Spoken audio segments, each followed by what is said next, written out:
السلام عليكم، ازيكم يا جماعه؟ ايه الاخبار؟ لا اوعى تتخض بقى، اوعى تتخض. مش علشان اول مره يعني اطلع على في فيديو وانا والله مش هقول لك انا بجدد ستايل وبحلق والكلام ده، لا هو غلطه. وانا بحلق لوشت كده دقني بالمكنه فقمت شلت دقني كله. المهم ان احنا جينا المره دي في فيديو تاني من السلسله اللي كلكم بتحبوها، واللي انا بعرفكم فيها على ايه اكتر الاجزاء من كل ماده بيحب يجيب منها اسئله ذكاء في الامتحان وبيجيب منها اسئله ذكيه في الامتحان. وفي بعض الفيديوهات بعرض لكم اسئله من الامتحان اللي كان في سنتي. وفي الفيديو ده برضو، الفيديو اللي انا هعمله عن الكيمياء اللي هو الفيديو بتاع النهارده ده، هعرض لكم فيه اسئله برضو من امتحان 2021. فيعني كل ما يجي سؤال وقف الفيديو كده وشوف نفسك هتعرف تحله ولا لا، وبعدين نفتح كمل بقى شوف السؤال اللي بعده. المهم طبعا في البدايه وقبل كل حاجه ان انت تروح تعمل كوبايه شاي جميله، ولكن دي مش شاي، ده ميه. لان النهارده الجمعه وانا صحيت صليت الجمعه، ذاكرت شويه الاول وبصور الفيديو بعد ما صليت الجمعه. فيلا نتكلم عن الكيمياء المره دي، الماده اللي ناس كتير قوي كانت طالباها.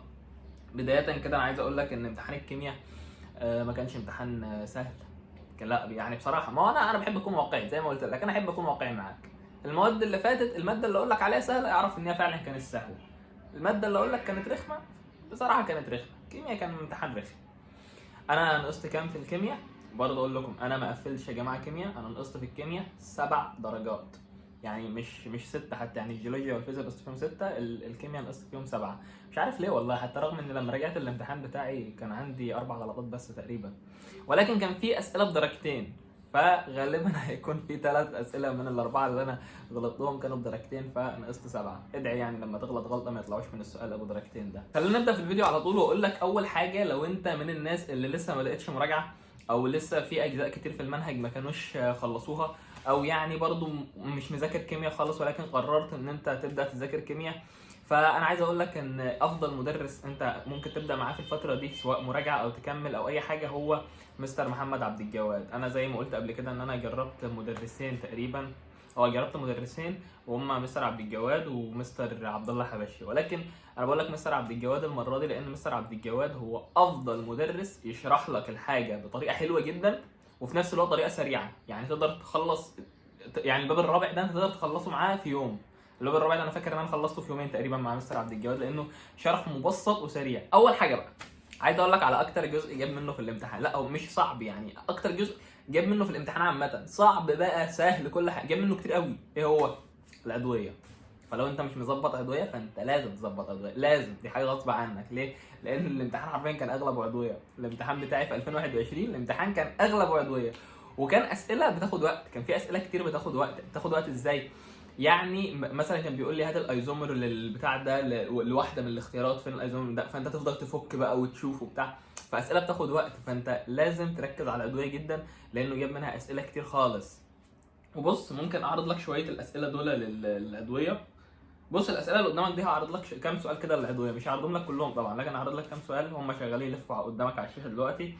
وقف وشوف يعني، شوف هتعرف تحل كام واحد وكده. الاسئله اللي انا بعرضها قدامك ديت على فكره مش شرط تكون اسئله صعبه، ولكن انا بعرض لك بشكل عام يعني، لان انا مش فاكر اصلا في الاسئله الصعبه وفي الاسئله السهله في الاسئله بتاعه الامتحان عامه، ولكن اللي بفتكر ان هو صعب بحاول احطه لك. ممكن في الاسئله اللي قدامك ديت يكون في اسئله سهله عادي جدا وانت تعرف تحلها، وممكن يكونوا كلهم صعبين، انا مش فاكر والله. بعد العضويه بقى عايز اقول لك على الاجزاء الثانيه اللي كان بيجيب منها اسئله صعبه في الاربع ابواب الاولانيين.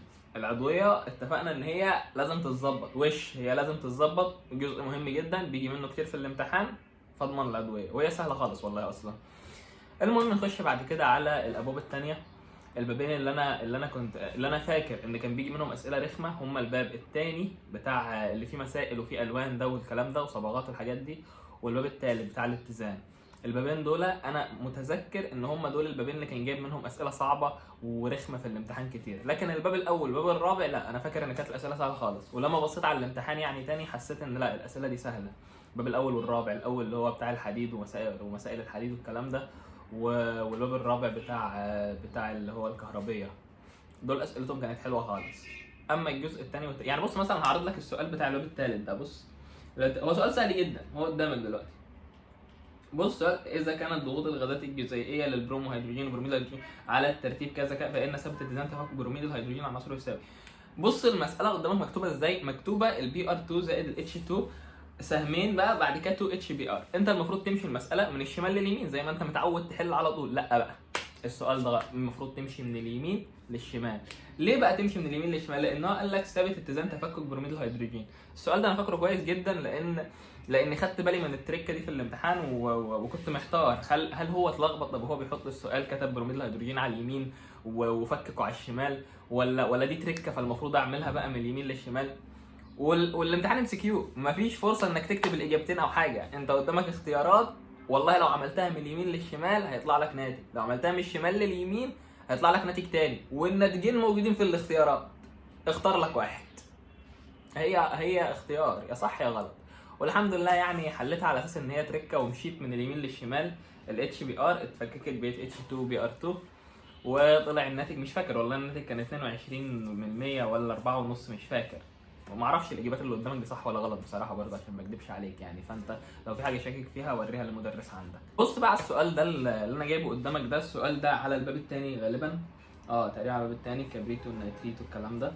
المهم ان اقرا السؤال. انا فاكر ان السؤال ده كان غتت برضه، مش متاكد السؤال ده سهل ولا غتت بصراحه، بس مش عارف، حاسس ان هو كان رخم بالنسبه لي، مش فاكر. علشان لو السؤال طلع سهل بالنسبه لك او طلع سهل بشكل عام فانا مش فاكر السؤال ده سهل ولا صعب، ولكن حاسس ان هو كان بالنسبه لي رخم. بص كمان على السؤال ده بتاع الباب الثاني ده، اظن سؤال سهل يعني عادي على ما اتذكر يعني ان هو سؤال سهل. بس فخلاصه الحاجات اللي انا عرضتها لك ديت والاسئله اللي انا جبتها لك، ان اكتر بابين المفروض تركز عليهم هما البابين بتوع الثاني، المسائل والحاجات دي، والباب الثالث بتاع الاتزان.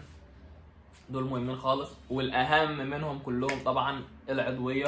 وزي ما انا وريتك الاسئله اللي قدامك للعضويه، العضويه كان في منها كتير جدا، يعني الاسئله اللي ظهرتها لك دي اسئله قليله خالص، في اسئله كتير تاني واغلبها عضويه برضه. هو انا ما لاحظتش الموضوع ده وانا في الامتحان وانا بمتحن بصراحه، انا كل اللي يجي قدامي سؤال بحله، مش بركز بقى ايه اكتر اسئله وايه اقل اسئله. ولكن لما طلعت من الامتحان لقيت ناس بقى كتير بتشتكي، يا عم ده الامتحان كله عضويه، ده الامتحان كله جاي عضويه، واسئله طويله في العضويه فعلا. اسئله كانت محتاجه ورقه وقلم كتير. انا بقى كنت بعمل ايه عشان احل الاسئله دي؟ كان ساعتها في 2021 كان مسموح لنا نخش بالكتاب. كنا بنخش بكتب المدرسه عادي. فكنت بمسك انا ما كنتش بستعمل كتب المدرسه دي في ولا ماده، ملهاش لازمه. فكنت بعمل ايه بقى في كتاب الكيمياء؟ كنت بدور بقى على ورق فاضي، صفحات فاضيه، واقعد ارسم بقى واشخبط. لو كان معايا الكتاب دلوقتي كنت وريته لكم. قعدت احل في العضويه كتير قوي. بتاخد وقت يا جماعه، بتاخد وقت يعني، الاسئله كانت طويله. وكان ساعتها بقى 2021 يعني ايه، يعني خربانه من كل حاجه. ما حد يعني، امتحانات اطول من المده اللي هو مديها لك، اسئله طويله واسئله صعبه كتير، لكن اتيسرت يعني الحمد لله، وعدينا منها ب7 درجات. طبعا 7 درجات ب4 غلطات. خلاص بقى احنا نكون هنا وصلنا لاخر الفيديو. ولو انت وصلت لحد الحته دي فاعرف ان انت من الناس القليلين جدا اللي بيكملوا الفيديو للاخر. فلو وصلت لهنا يعني اكتب لي في الكومنتات ان انت وصلت لاخر حته في الفيديو، وانا اعمل لك لاف على انا هعمل وعد اعمل لك لاف باذن الله على الكومنت بتاعك. ولو وصلت لهنا برضو فانا عايز اقول لك لو ما كنتش عملت لايك فانت اكيد نسيت انك تعمل لايك، فروح اعمل لايك علشان يعني لما يجي فيديو تاني يظهر لك في الاقتراحات، في الاقتراح الريكومنديشن. بس وسلام.